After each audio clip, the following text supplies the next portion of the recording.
Everyone, so this is Khushi and welcome back to my channel. And अब हम start करने वाले हैं थोड़ा पढ़ाई से और हम पढ़ाई में करने वाले हैं लिटरेचर पोर्शन। और लिटरेचर पोर्शन में हम सबसे पहले स्टार्ट करेंगे मेन कोर्स बुक से, जो है फर्स्ट फ्लाइट। हमारी सप्लीमेंट्री बुक है फुटप्रिंट्स, और अभी हम पहले फर्स्ट फ्लाइट करेंगे। फर्स्ट फ्लाइट में हम फर्स्ट 3 चैप्टर्स करेंगे, हम सिलेबस वाइज चलेंगे and then we will come to the supplementary book that is footprints. अभी हम सबसे पहले जो फर्स्ट 3 चैप्टर्स करने जा रहे हैं वो हैं the letter to God, the dust of snow, poem and the fire and ice. तो अभी हम पहले ये 3 चैप्टर्स करेंगे। डस्ट ऑफ स्नो और फायर एंड आइस एक ही पोएट ने लिखी है, वो है रॉबर्ट फ्रॉस्ट। और हमारी लेटर टू गॉड लिखी है J.L. फ्यून्स। अब इस चैप्टर में पहला क्वेश्चन आता है कि what we will study in this chapter, कि हम इस चैप्टर में क्या पढ़ेंगे। तो पहले ही आपको बता देते हैं कि इस चैप्टर में जो मेन कैरेक्टर है उसका नाम है लेंचो, और वो एक लेटर लिख रहा है गॉड को। आपको चैप्टर के नेम से ही पता चल रहा होगा, द लेटर टू गॉड। बहुत अजीब सा टाइटल है इस चैप्टर का, लेकिन फिर भी हमें पढ़ना तो पड़ेगा ना। तो इसमें जो मेन कैरेक्टर है वो है लेंचो, और जैसे कि वो मेन कैरेक्टर है तो दैट इज़ सिंपल कि जो लेटर है गॉड का वो उसी से कनेक्टेड है।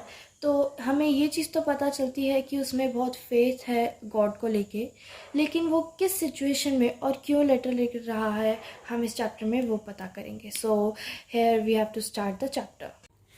तो चैप्टर शुरू होता है इस पैरा से, बिफोर यू रीड। और हमें जो मेन चैप्टर्स जहाँ से स्टार्ट हो रहा है उससे पहले ये पढ़ना पड़ेगा। तो यहाँ पे स्टार्टिंग में ही एक क्वेश्चन दिया हुआ है, they say faith can move mountains but what should we put our faith in. यानी कि वो जो ऑथर हैं वो कह रहे हैं कि फेथ माउंटेन से भी आगे होता है, पर हमें फेथ किस में रखना चाहिए। तो ये क्वेश्चन है स्टोरी से जो डेलिकेट है। Lencho is a farmer. Lencho is a farmer, यानी कि लेंचो एक फार्मर है।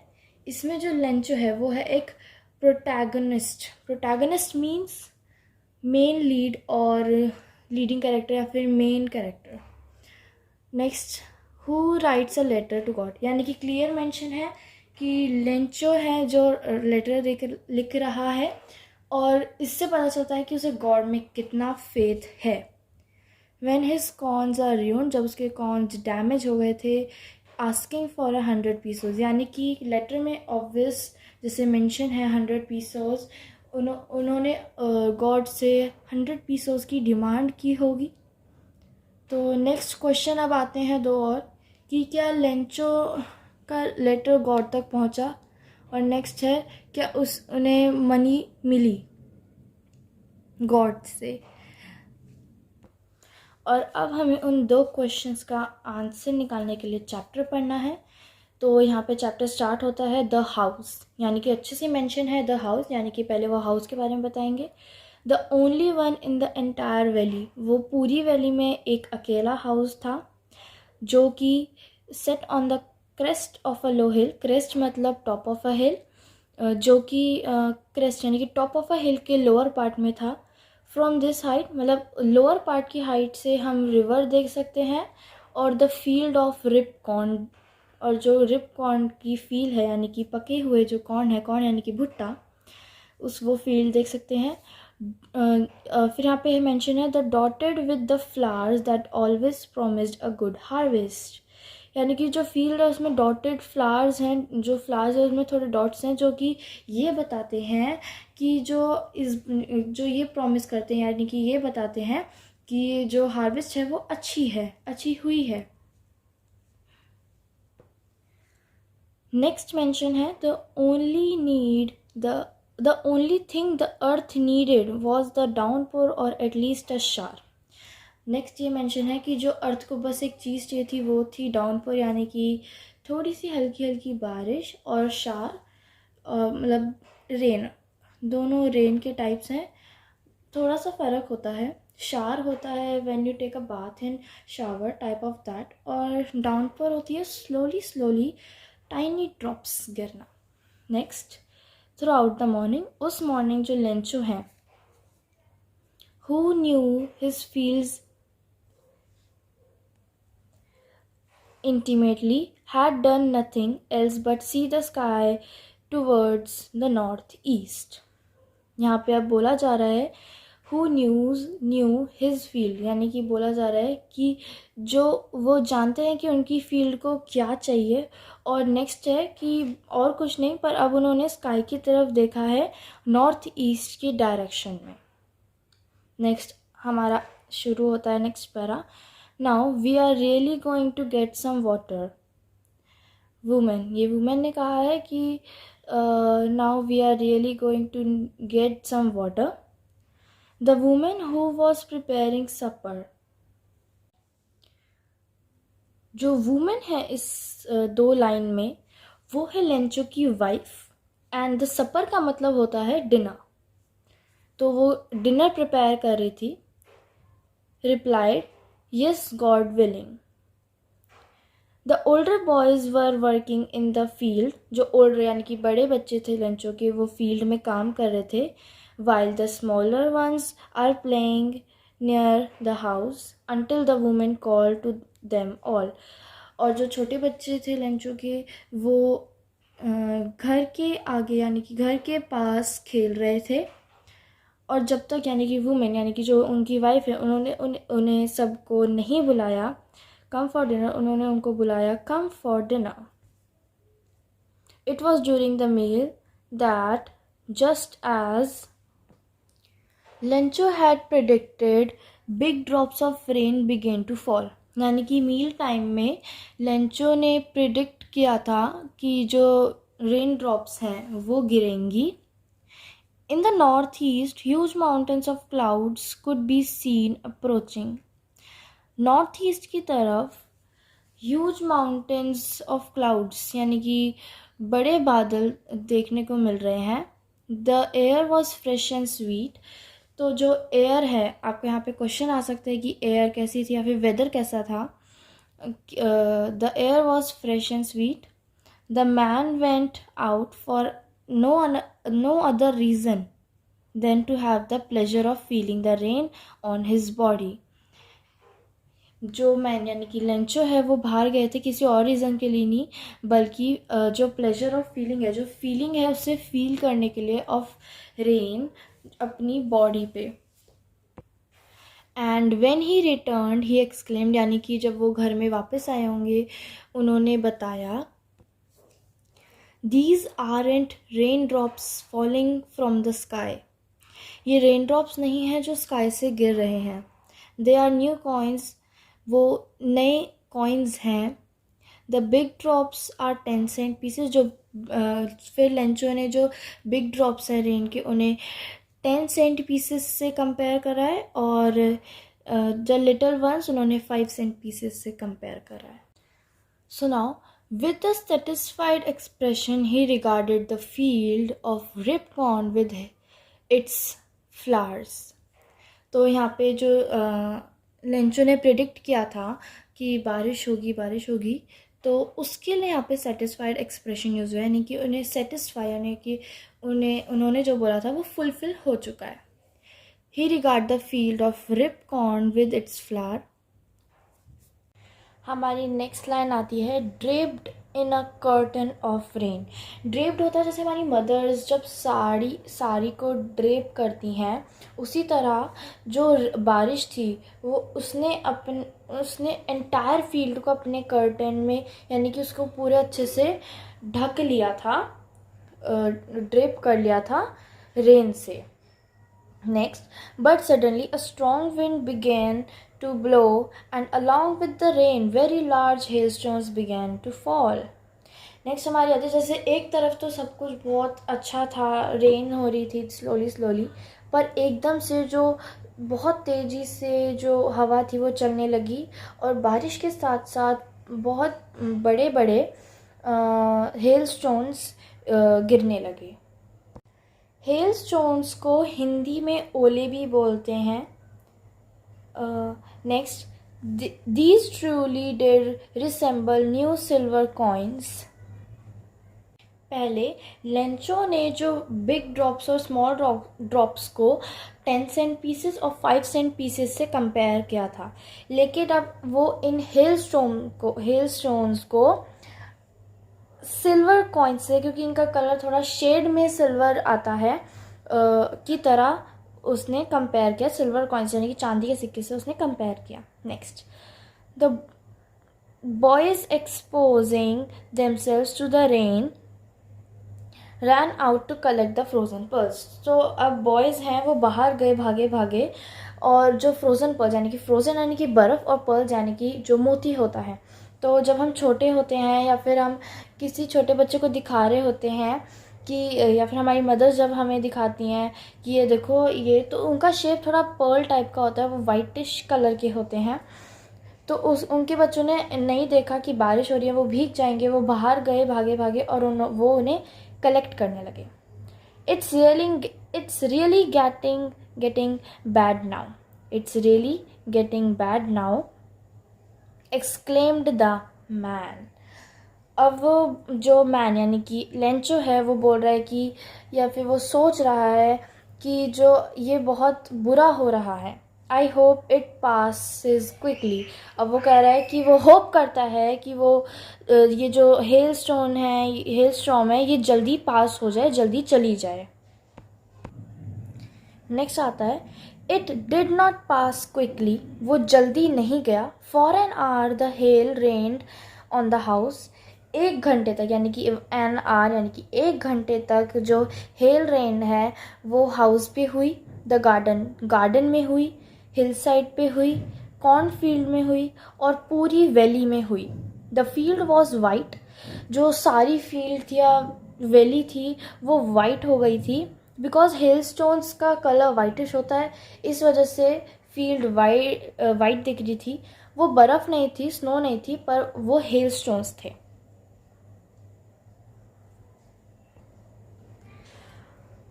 As if covered with salt. अब स्नो दिखने में अलग होती है, और हेल स्टोन्स जब गिरते हैं और बहुत सारे कलेक्ट हो जाते हैं तो वो सॉल्ट की तरह दिखते हैं, मतलब जो सॉल्ट में गांठ बन जाती है मॉइस्चर के कारण, और उसमें जो बॉल बन जाती हैं, इसी तरह से वो अब उससे कंपेयरिंग उसकी हो रही है हेल स्टोन्स की सॉल्ट से। Not a leaf remained on the trees, क्योंकि हेल स्टोन यानी कि हेल रेन हो रही थी और बहुत तेज हवा चल रही थी, तो उसकी वजह से एक सिंगल लीफ भी ट्रीज पे नहीं था।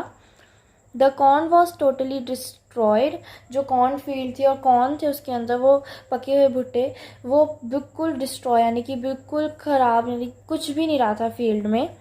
The flowers were gone from the plants, जो जिन प्लांट्स में फ्लावर्स लगे हुए थे उनमें से वो फ्लावर भी सारे डिस्ट्रॉय हो गए थे। Lencho's soul was filled with sadness, तो अब जो लेंचो का सोल था यानी कि जो उसकी आत्मा थी वो बहुत दुखी हो गई थी, वो सैडनेस से भर गई थी। When the storm had passed, जब स्टॉर्म चला गया था, he stood in the middle of the field and said to his sons, जब स्टॉर्म चला गया था तो वो फील्ड के बीच में खड़े हुए और उन्होंने अपने सन्स को बोला, अ plague of locust would have left more than this. तो अब वो क्या कह रहे हैं, उन्होंने अपने बेटों से कहा, the plague of locust would. The plague होता है एपिडेमिक, तो जो एपिडेमिक ऑफ लोकस्ट का मतलब होता है insect which fly in big swans. जैसे इन 2020 में हमने देखा था कि जो ग्रास हॉपर्स या फिर जिन्हें टिड्डियाँ बोलते हैं वो आई थी, तो वो या फिर कोई भी इंसेक्ट का बहुत बड़ा ग्रुप हैड डिस्ट्रॉय क्रॉप्स, जो क्रॉप्स को डिस्ट्रॉय कर देता है। Have left more than this, तो वो कह रहे थे अपने बेटों से कि जो लोकस्ट भी होता ना उसकी, तो जो लोकस्ट भी होता वो इतना डिस्ट्रॉय नहीं करता। Have left more than this, वो इससे थोड़ा सा तो छोड़ देता, या फिर ट्री पे एक लीफ ही छोड़ देता, वो ये चीज़ कहना चाह रहे हैं। The hail has left nothing, जो हेल है वो तो वो कह रहे हैं the hail has left nothing, जो हेल है उसने कुछ भी नहीं छोड़ा है। This year we will have no corn, तो इस साल मतलब इस साल हमारे पास कोई कॉर्न नहीं है। That night was a sorrowful one, तो जो वो रात थी वो बहुत दुख भरी रात थी। All our work for nothing, जो जो भी काम था वो किसी जो हमने जो भी काम किया था वो किसी काम के नहीं आया है। There is no one who can help us, यहाँ पे कोई नहीं है जो हमारी हेल्प कर सकता है। We will all go hungry this year, इस साल हम सब भूखे ही रहेंगे। तो यहाँ पे अब हमारे कुछ ओरल कॉम्प्रीहेंशंस चेक आते हैं, यानी कि क्वेश्चंस आते हैं, एक्स्ट्रा क्वेश्चंस। इन टेक्स्ट क्वेश्चन को छोड़ के ये हमारे लिए कुछ एक्स्ट्रा क्वेश्चंस है, इसके अलावा भी आपको कुछ एक्स्ट्रा क्वेश्चंस करने होंगे। So now move on the next para. But in the hearts of all who lived in that solitary house in the middle of the valley, there was a single hope.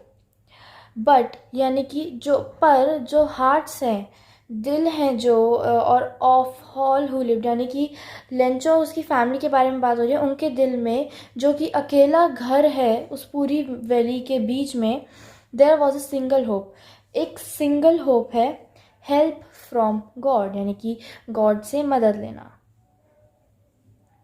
Don't be so upset, don't be so upset यानी कि बहुत दुखी मत हो। Even though this seems like a total loss, भले ही ये लगता है कि पूरा लॉस हो चुका है हमारा। Remember no one dies of hunger, remember याद करो, no one dies of hunger कि कोई नहीं मरता है हंगर के बिना। All through the night Lencho thought only of his one hope, पूरी रात लेंचो बस यही सोच रहा था उस होप के बारे में, जो एक होप है, the help from God, God से मदद लेना। whose eyes as he had been instructed see everything, तो जो ये लाइन है गॉड के लिए कही गई है। whose eyes यानी कि जिसकी आंखें हर एक चीज देख रही होती है। even what is deep in one's conscious, भले ही जो डीप यानी कि गहरा है, in one's conscious. Lencho was an ox of a man, Lencho was an ox of a man, ox होते हैं बैल, तो लेंचो जो है वो एक ऑक्स की तरह है, of a man, working like an animal in the fields but still he knew how to write. जो लेंचो है इसका यहाँ पे ये चीज़ कही जा रही है कि वर्किंग लाइक वो पूरे टाइम वर्क करता रहता है, थोड़ा वो पढ़ा लिखा नहीं है, बहुत ज़्यादा एजुकेटेड नहीं है, उसके लिए चीज़ कही गई है।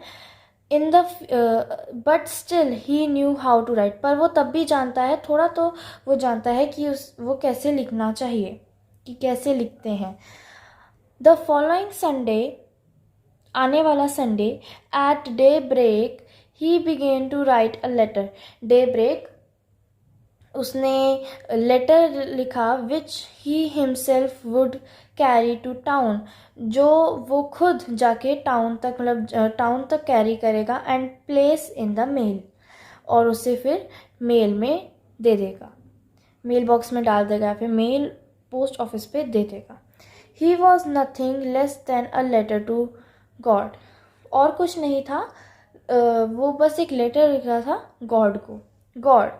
अब उसने लेटर लिखना स्टार्ट किया, तो अब हमें ये चीज़ें पता चलेंगी कि उन्होंने उस लेटर में क्या क्या लिखा है। गॉड, ही रोट, उन्होंने लिखा God, if you don't help me my family and I will go hungry this year, अगर आपने मेरी फैमिली की मदद नहीं की तो वो इस साल हंग्री रहेंगे, मतलब पूरे साल वो हंग्री रहेंगे। I need 100 pesos in order to sow, sow को हम दो टाइप में प्रोनाउंस करते हैं, एक तो साउ एंड वन इज सो, वैसे जो मेन है वो है साउ। इन order to sow my fields again and to live until the crop comes because the hail storm, उन्होंने इतना ही लिखा है, आई नीड 100 पीसों, उन्हें 100 पीसोस चाहिए अपनी फील्ड में जो सीड्स हैं वापस डालने के लिए, and to live until the crops come, और तब तक वहाँ पे रहने के लिए जब तक क्रॉप्स नहीं आ जाते, बिकॉज द हिल स्टॉर्म। उन्होंने इतना लिख के छोड़ दिया और फिर उन्होंने अपना जो एनवेलप है वो पुट किया। He wrote to God on the envelope. जब एनवेलप बंद कर दिया तो हम सब बाहर में एड्रेस लिखते हैं किसी का भी, टू डैश, तो उन्होंने लिखा to God on the envelope, put the letter inside and still troubled went to town. और उन्होंने लेटर अपने जो भी बैग या जो भी उनके पास बैग टाइप की चीज़ थी उसके अंदर रखा, और वो अभी भी अपसेट, डिस्ट्रेस, स्टिल ट्रबल्ड, वो अभी भी अपसेट या डिस्ट्रेस थे, और वो टाउन चले गए। एट द पोस्ट ऑफिस के वहाँ पे he placed a stamp on the letter and dropped it into the mail box. उन्होंने लेटर पे स्टैम्प लगाया और फिर उन्होंने उस लेटर को मेल बॉक्स में डाल दिया। One of the employees who was a postman, एक एम्प्लॉय जो कि पोस्टमैन था, and also help at the post office, और पोस्ट ऑफिस में हेल्प करता था, वेंट टू हिज बॉस, अपने बॉस के पास गया, laughing heartily and showed him the letter to God. वो दिल से हंस रहा था, मतलब बहुत तेज तेज खुशी से हंस रहा था, खुशी से नहीं, मतलब एक तरह से मजाक उड़ाना कि कौन किसने लिखी है।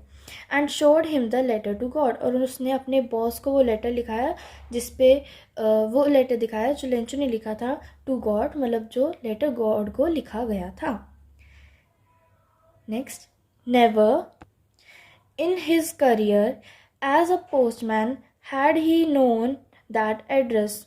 अब वो बोल रहे हैं, जो पोस्टमैन है वो बोल रहे हैं कि उन्होंने अपनी लाइफ में कभी भी ऐसा एड्रेस नहीं देखा। द पोस्ट मास्टर, अब पोस्ट मास्टर भी जैसे लेंचो मेन कैरेक्टर है, उसके बाद पोस्ट मास्टर कहीं पे मेन है। अ फैट एमिएबल, हम उनको यहाँ पे डिफाइन किया गया है कि वो फैट यानी कि मोटे हैं, और एमिएबल फेलो। एमिएबल मतलब फ्रेंडली पर्सन। तो अब हम आगे बढ़ते हैं। ऑल्सो ब्रोक आउट लाफिंग, वो भी हंसने लगे, but almost immediately he turned serious and tapping the later on the desk commented. पर एकदम से, जैसे सडनली एकदम से वो सीरियस हो गए, और उन्होंने जो लेटर है वो डेस्क पे टैप कर रहे थे, और उन्होंने कमेंट किया व्हाट फेथ, कि क्या फेथ है। I wish I had the faith of the man who wrote this letter.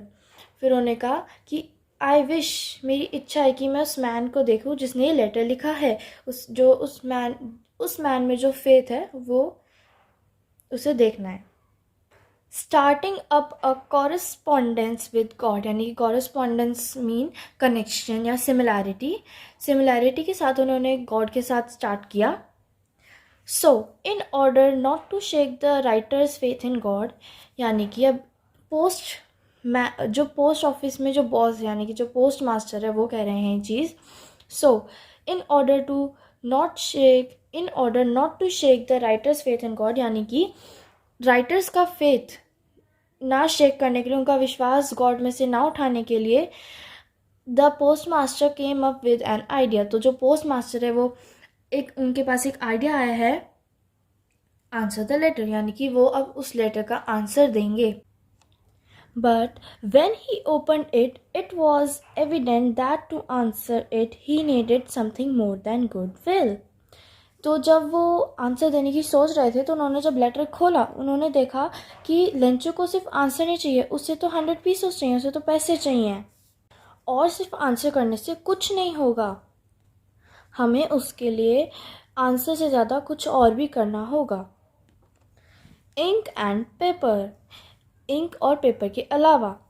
But he stuck to his resolution, he asked for money from his employees, he himself gave part of his salary, and several friends of his were obliged to give something for an act of charity. उन्होंने फिर जो solution निकाला था वो उसी पे stuck रहे थे. उन्होंने डिसाइड किया कि वो अपने एम्प्लॉयज़ में से सबसे थोड़ी थोड़ी चैरिटी के लिए मनी मांगेंगे और अपनी जो सैलरी है उसमें से कुछ मनी दे देंगे. अगर उनकी 100% है तो वो 70% मतलब इस तरह से दे देंगे और अपने फ्रेंड्स से पूछेंगे कि उन्हें वो चैरिटी में देना है. अब देखो, अगर आप सर्च करेंगे गूगल पे किसी पे भी तो ज़्यादातर आंसर्स आएगा कि अगर क्वेश्चन आता है कि जो पोस्ट मास्टर है उसने क्या सोल्यूशन निकाला था, तो उसमें आता है कि वो अपनी सैलरी में से और एम्प्लॉयज़ से मनी पूछेंगे. इनमें से इन दो का आएगा. पर अगर आपको बिल्कुल ध्यान रखना है कि फ्रेंड्स ने भी हेल्प की थी. It was impossible for him to gather together the 100 pesos. यानी कि वो उनके लिए impossible था 100 pesos कलेक्ट करना. So he was able to send the farmer only a little more than half. यानी कि उन्होंने फिर जो उनके पास इकट्ठे हुए थे, जैसे उनके पास अगर 70 पीसो या 80 पीसो इकट्ठे हुए थे तो मोर देन हाफ उनके पास इकट्ठे हुए, पूरे 100 पीसोज इकट्ठे नहीं हुए. He put the money in an envelope addressed to Lencho and with it a letter containing only a single word as a signature, God. जो पोस्ट मास्टर था उन्होंने मनी को एनवेलप में रखा, लेंचो का एड्रेस लिख के मतलब लेंचो को सेंड दिया, and with it a letter containing only a single word as a signature God. और उसमें एक वर्ड लिखा जैसे आंसरिंग में गॉड. फिर आपके पास फिर उसके बाद कुछ क्वेश्चंस और आते हैं extra. Next, in my opinion मुझे स्टोरी का लास्ट पार्ट बहुत अच्छा लगता है. अब हम आगे बढ़ते हैं. The following Sunday Lencho came a bit earlier than usual to ask if there was a letter for him. मतलब जो आने वाला संडे था, मतलब जो संडे था उसमें जो लेंचो है वो जल्दी आ गए थे और दिन से कि पूछने के लिए कि उनके लिए कोई लेटर आया है. It was the postman himself who handed the letter to him. वो पोस्टमैन ही था जो हंस रहा था उस पर. उन्होंने ही उसको लेटर दिया. While the postmaster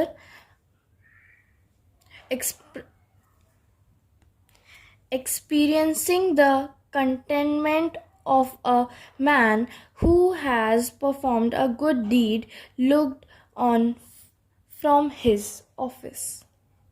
जबकि जो पोस्ट मास्टर है वो एक्सपीरियंस करना चाह रहे थे कि उन्होंने जो गुड डीड की है वो चीज़ वो अपने ऑफिस से देखना चाहते हैं. Lencho showed not the slightly surprise on seeing the money.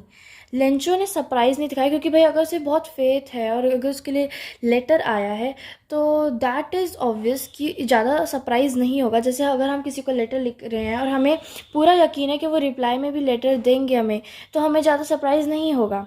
Such was his confidence. उसका कॉन्फिडेंस था कि लेटर आएगा. But he became angry when he counted the money. पर वो एंग्री हो गए जब उन्होंने मनी काउंट करी. God, couldn't you have made a mistake? God, आपने कोई मिस्टेक नहीं करी है. Nor could he have denied Lencho what he had requested. और ना ही आपने मुझे डिनाई किया या फिर लेंचो को डिनाई किया है जो उन्होंने रिक्वेस्ट किया था. Immediately Lencho went up to the window to ask for paper and ink. जल्दी से एकदम से लेंचो ने विंडो के पास पेपर और इंक पूछा. On the public writing table पे ही स्टार्टेड टू राइट. उन्होंने एक और लेटर लिखा. Next, with much wrinkling of his bro. यानी कि रिंकलिंग मतलब जब हम गुस्सा होते हैं, नाराज़ होते हैं तो हमारे जो ब्रो होते हैं उन पे रिंकल्स आ जाते हैं.